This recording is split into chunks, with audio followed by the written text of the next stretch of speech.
What if the key to keeping beef fresh for months had nothing to do with freezers or electricity, and everything to do with centuries-old wisdom?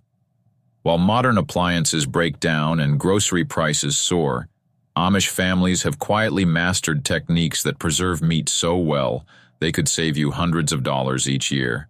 One of their oldest tricks: salt. This method is simple but powerful. The Amish use coarse sea salt or kosher salt, never table salt, which often contains additives that mess with flavor and preservation. Sea salt, full of natural minerals, not only protects the meat but brings out deeper, richer flavors. It all starts with trimming excess fat. Then, the meat is coated, generously, with salt, about half a cup per pound. It's placed in a wooden or ceramic container and kept cool. Every few days, the meat is flipped and drained. Salt pulls out moisture, making it nearly impossible for harmful bacteria to survive. When done right, this method can keep beef good for over 2 years. But there's one golden rule: don't rush it. The Amish say, rush the salt, spoil the meat. And they mean it. Then there's smoke. Visit an Amish community in autumn, and you'll smell it in the air. Rich, earthy, unforgettable. Smoking doesn't just add flavor, it preserves. Smoke dries the meat and coats it in natural antibacterial compounds from the wood. Wood choice is everything. Hickory is bold and bacon-like, applewood is sweet and mild, and oak offers balance. But you'll never find them using pine. It spoils the taste. Their smokehouses are humble, just meat hanging above a low, steady fire. The trick is maintaining cool temps, around 80 to 100 degrees Fahrenheit. Too much smoke, and you've got a backyard emergency. So they start small, learn the rhythm, and keep it simple. Drying is another key method. We might snack on jerky, but for the Amish, dried beef is survival food. It starts as large, salted cuts and dries slowly in carefully controlled spaces. No electricity needed. The perfect conditions: 75 to 85 degrees Fahrenheit with low humidity. Too wet, and mold can ruin it. Too dry, and the beef turns brittle. They adapt fast when weather shifts, sometimes moving the meat, sometimes gently heating the air. If mold appears, vinegar can often save the batch. Over-dried beef? A damp cloth can restore just enough moisture. A pound of dried beef packs the protein of 3 pounds of fresh meat. It takes up little space and can stay good for up to 2 years. For families prepping for winter, it's invaluable. Now let's talk canning, specifically pressure canning. It's non-negotiable in Amish kitchens. Only high heat, over 240 degrees Fahrenheit, can kill deadly bacteria like botulism. That's why pressure canners are essential. The process is a family affair. Chunks of beef are cut, seared, packed into jars with just enough liquid, then sealed and cooked under pressure. Stored in cool, dark root cellars, these jars can last anywhere from 2 to 5 years. The result? Tender beef ready for soups, stews, or sandwiches in minutes. Think of it as the original fast food, just healthier, safer, and way more flavorful. And finally, fermentation. It sounds odd, controlled spoilage, but it works. Amish families rely on beneficial bacteria, like lactobacillus, to turn natural sugars into lactic acid. That acid stops bad bacteria cold and deepens the flavor of the meat. Some households keep starter cultures alive for decades, passing them down like family heirlooms. It's a slow, careful art, but one that's helped feed generations through tough times. These preservation methods, salt, smoke, drying, canning, and fermentation, aren't just about storing food. They're about survival, self-reliance, and honoring a wisdom that stood the test of time. Want to go deeper? We only promote one book, The Lost Superfoods by Claude Davis, a prepper's guide to forgotten survival foods. You'll also find the Herbal Remedies Guide by Nicole Apelian, both linked in our channel's description. We're frugal solutions, sharing this knowledge before it's lost for good. What if your family's secret recipe didn't just taste amazing, but could keep beef fresh without a fridge? That's exactly what the Amish have mastered.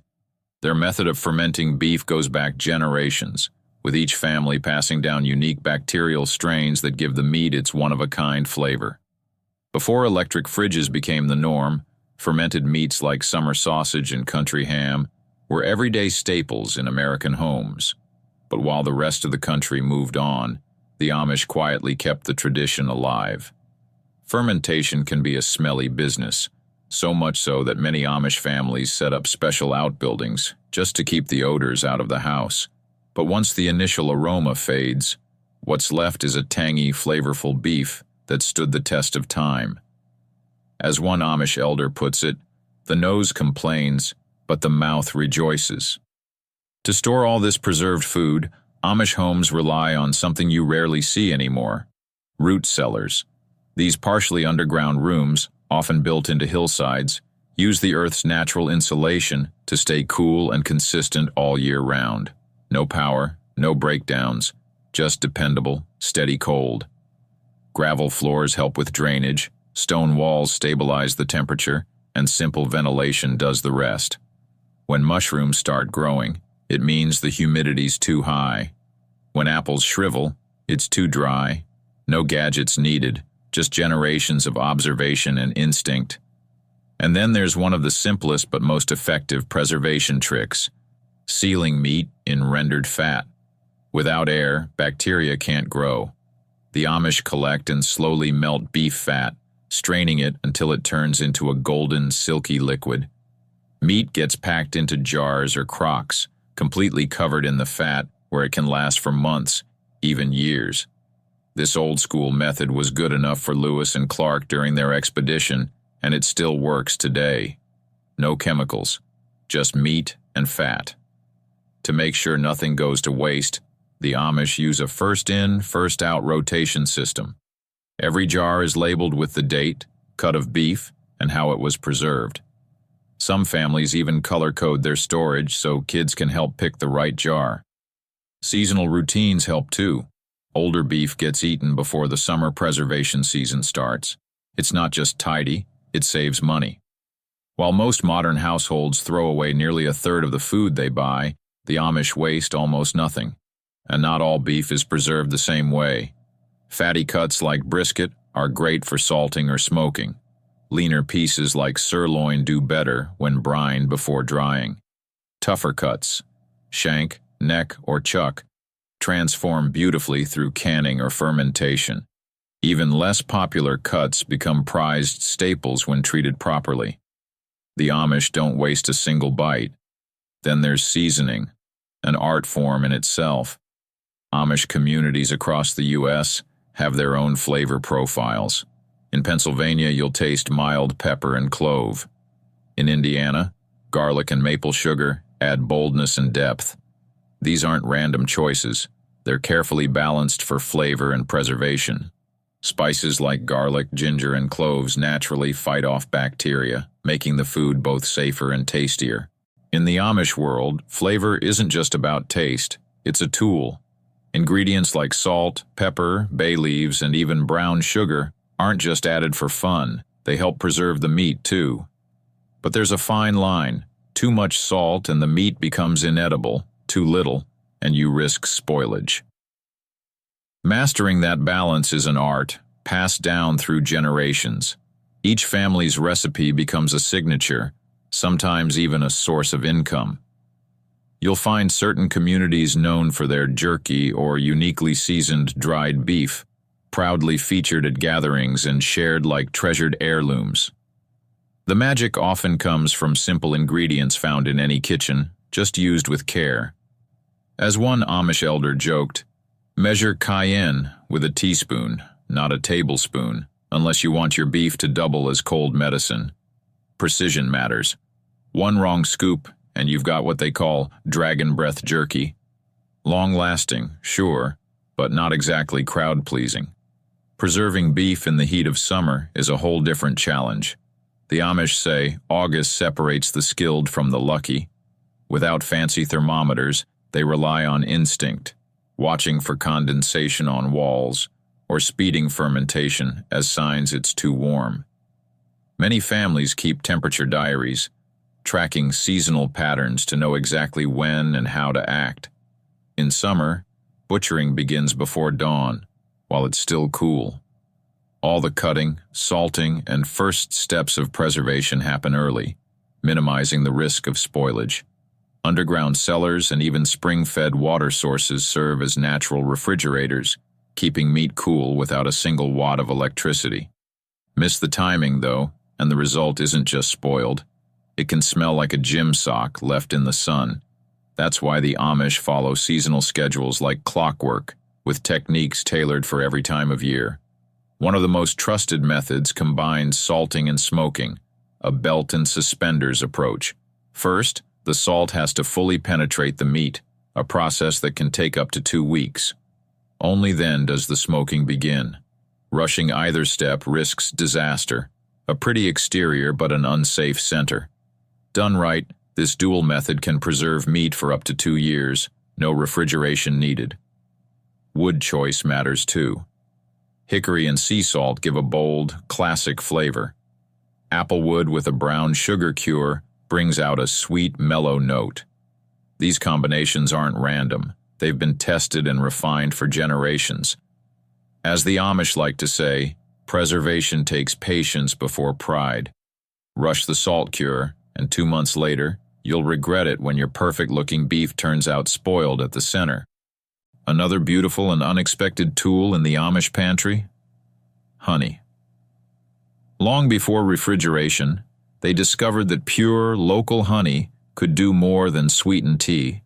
It could preserve meat. Thanks to its natural antibacterial properties, honey forms a barrier against microbes.